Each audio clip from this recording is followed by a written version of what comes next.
Hey, what's going on, guys? I'm Nick Griffith, Phandroid, and today I'm doing a camera test with the all-new Pixel 4a, which I'm using to record right now with its main camera on the back. Now, this device was just unveiled this week, so our full review still isn't quite ready yet. But in this video, we're going to show some of the pictures and the videos that you can capture with the 12.2 megapixel camera that's on the back. That's the same one as used on the Pixel 4. That can record 4K video at 30 frames per second, and that's what you're looking at right now. As for the front-facing camera, you can record 1080p at 30 FPS, and that's an 8 megapixel camera. Now that we've gotten the specs out of the way, let's jump into some photos to see how this device actually performs in a variety of different lighting scenarios.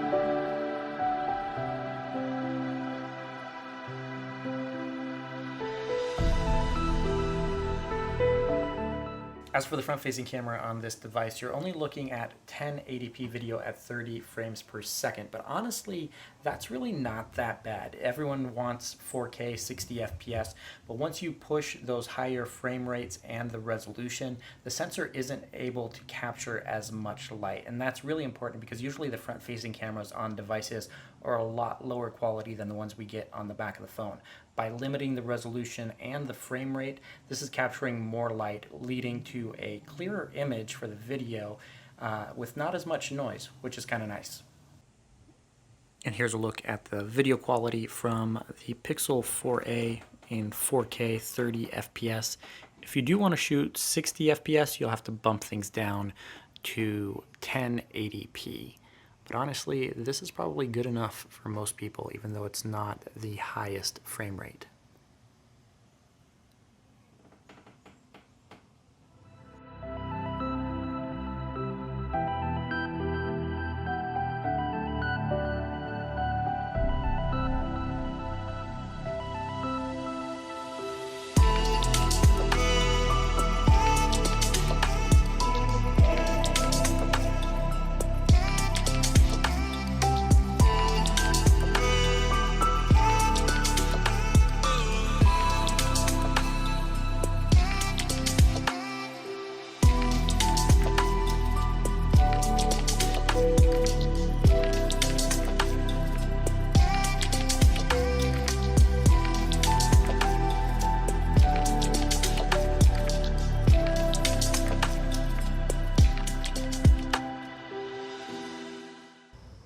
And we're going to add some overripe fruits and vegetables to our compost pile. At least the colors look good.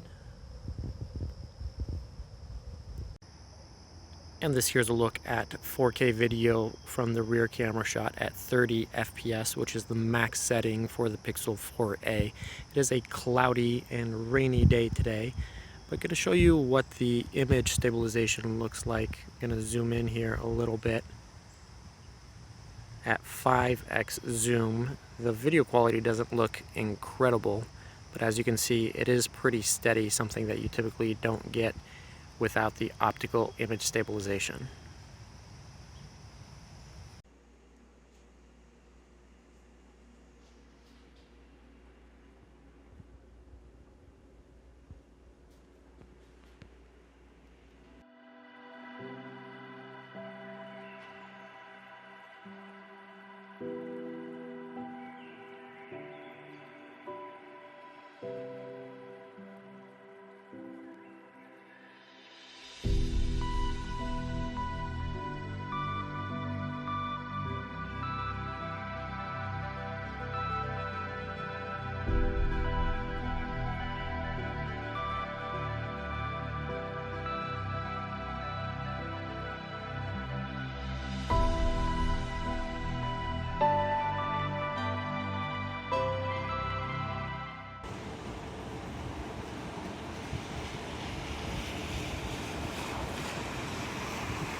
Now, capturing video with the front-facing camera in low light situations, the Pixel 4a actually does fairly well. Again, because it has that 1080p resolution at 30 FPS rather than cranking things up to 4K. It would be nice to have higher resolution, but as you can see, there's a lot less grain here than what you'd get with other mid-range devices that cost $350.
And that's going to do it for this quick camera test with the Pixel 4a. Honestly, after looking through some of the image samples that I just captured on the device itself, the results look really good and close to what you would typically get from the Pixel 4.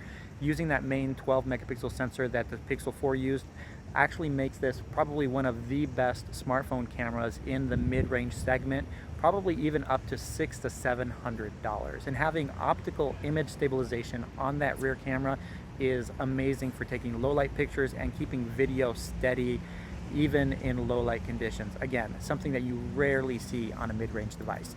Let me know what you think of the results in the comments and whether or not you would buy the Pixel 4a for its cameras and other specs. Thank you guys so much for watching, and I'll catch you in the next one.